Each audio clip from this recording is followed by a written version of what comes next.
Era el 14 de noviembre de 1964. El Copacabana de Nueva York vibraba con una electricidad que solo las noches legendarias poseen.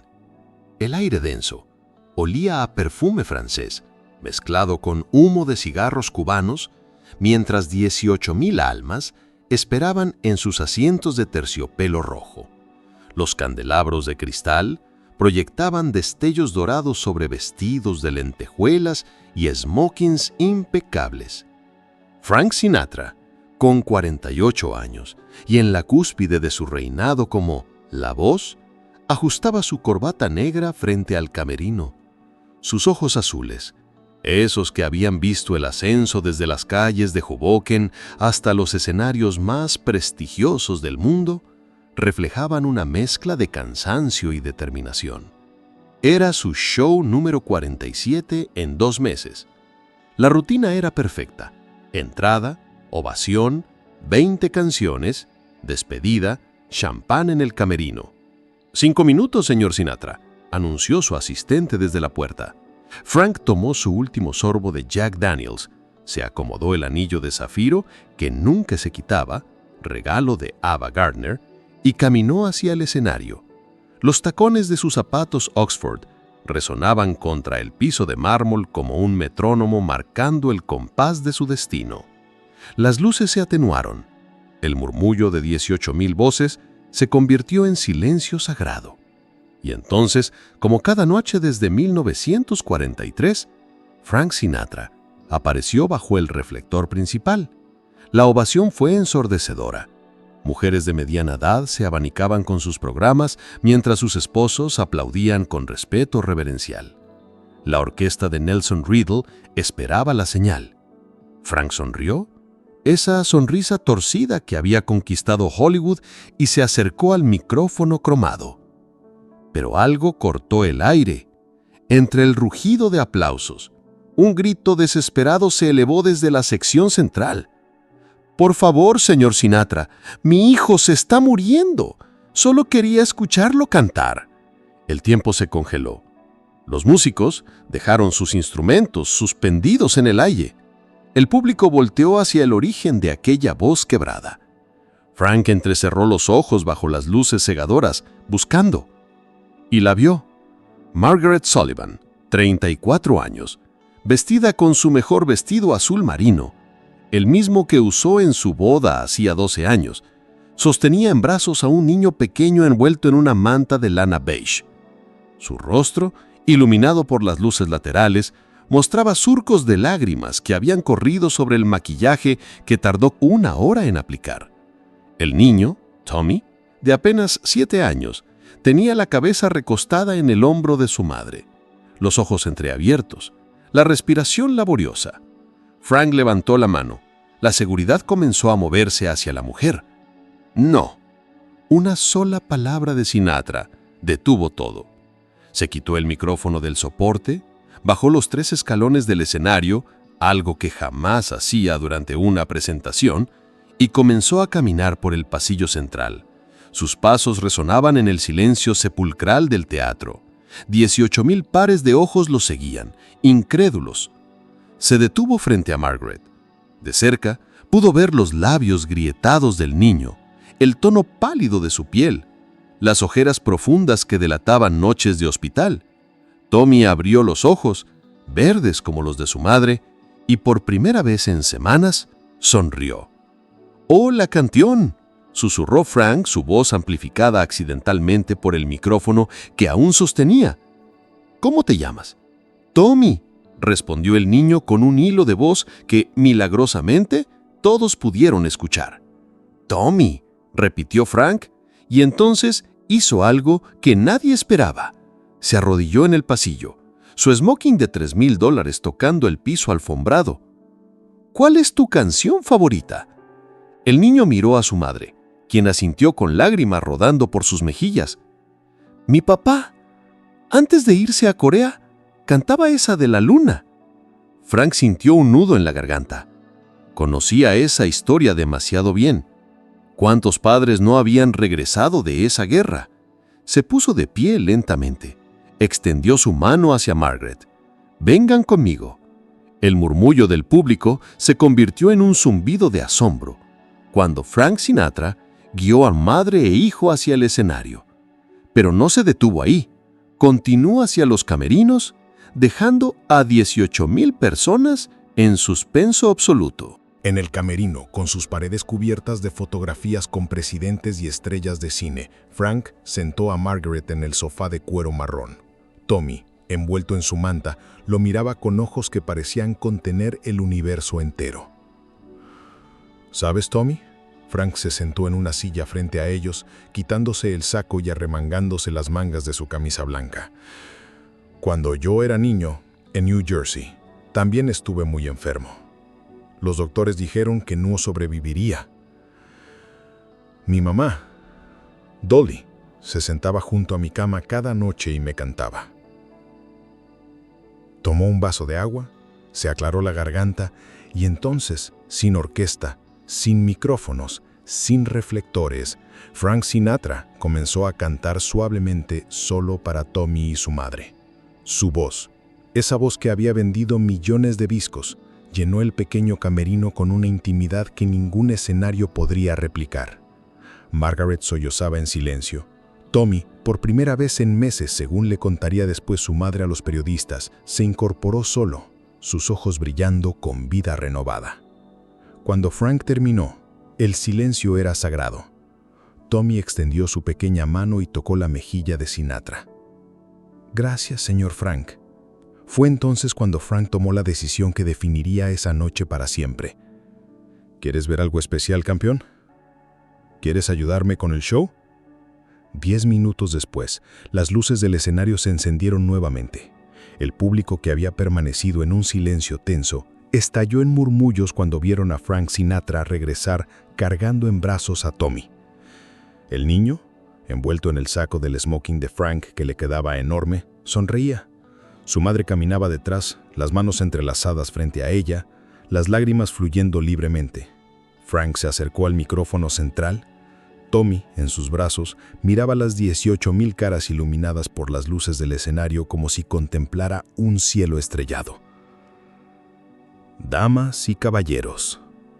La voz de Frank resonó, pero había algo diferente en ella, una vulnerabilidad que raramente mostraba. «Esta noche tengo un invitado especial. Tommy, aquí presente, me ha recordado por qué hago esto. No es por los aplausos, no es por las luces, es por momentos como este». Se dirigió al director de orquesta. «Nelson, ¿podemos hacer Fly Me to the Moon en si bemol?». Despacio, como una canción de cuna. La orquesta comenzó suavemente. Frank, aún sosteniendo a Tommy, comenzó a cantar. Pero a la mitad de la primera estrofa sucedió algo extraordinario.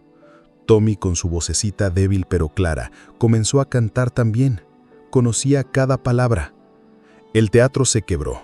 No había un solo ojo seco entre las 18,000 personas presentes. Hombres rudos de Brooklyn se limpiaban las lágrimas con sus pañuelos. Mujeres sofisticadas del Upper East Side dejaban que el rímel corriera libremente por sus mejillas. Los acomodadores, parados en las puertas, lloraban abiertamente. Cuando Frank terminó, el silencio duró exactamente 3 segundos antes de que el teatro estallara en la ovación más atronadora que el Copacabana había presenciado. No aplaudían solo a Frank Sinatra, aplaudían a la humanidad misma, a la esperanza, al amor en su forma más pura.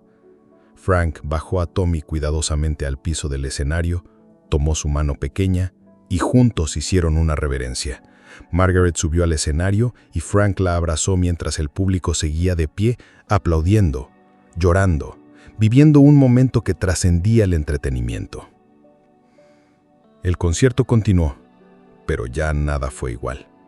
Frank cantó cada canción como si fuera la primera vez, con Tommy sentado en una silla especial al lado del piano, envuelto en el saco que Frank insistió en que se quedara. Margaret, desde primera fila, cortesía de la casa, no dejó de llorar toda la noche. Cuando Frank cantó My Way, dedicándosela a Tommy, hasta los músicos más veteranos tuvieron que pausar para limpiarse las lágrimas.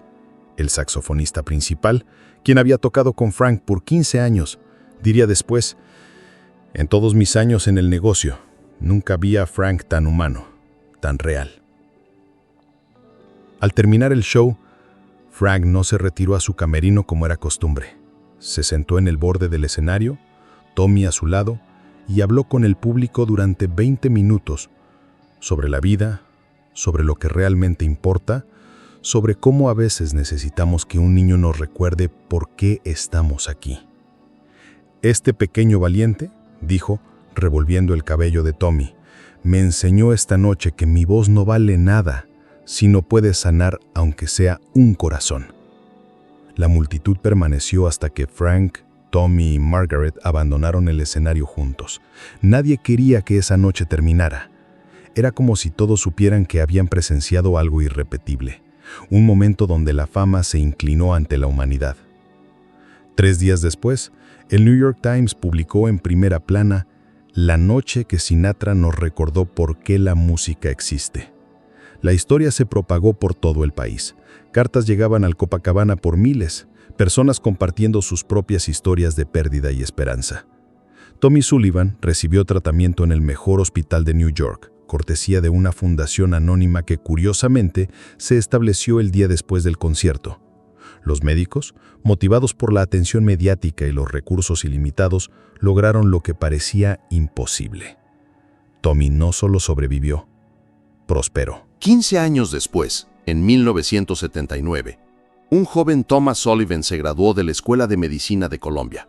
En su ceremonia de graduación, un Frank Sinatra ya mayor, con el cabello completamente gris pero los ojos aún brillantes, estaba en primera fila. Cuando llamaron el nombre de Tommy, Frank fue el primero en ponerse de pie.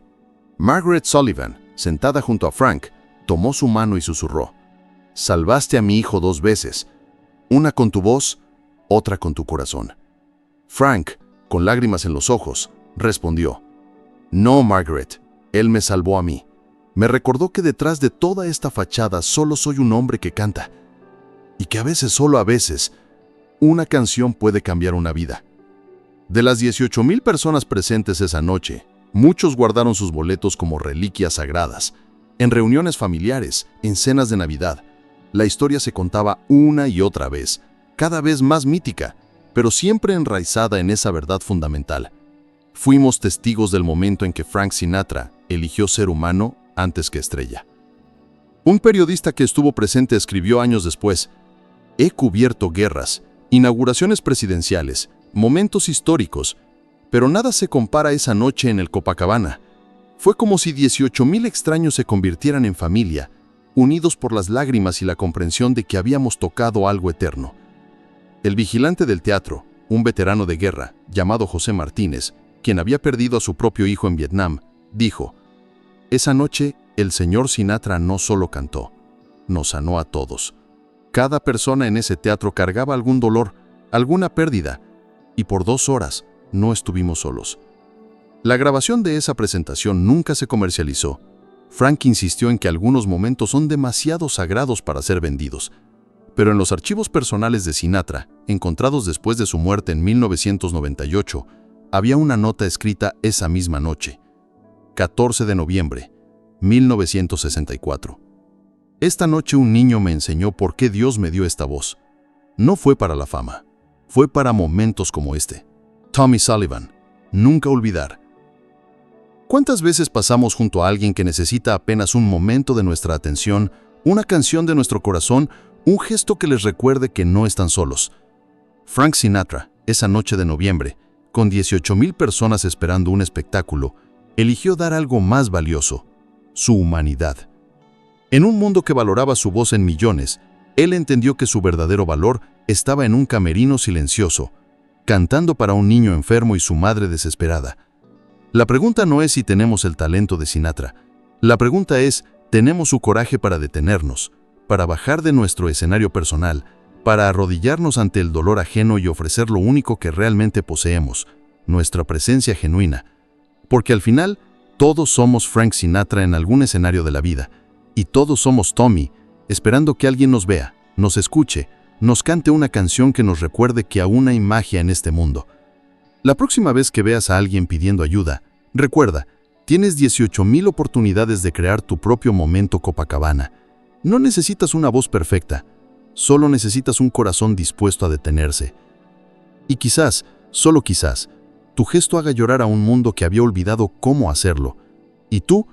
¿Cuándo fue la última vez que detuviste tu show personal para atender el grito silencioso de alguien? La historia de Tommy y Frank nos recuerda que los milagros no vienen del escenario, vienen del momento en que decidimos bajarnos de él.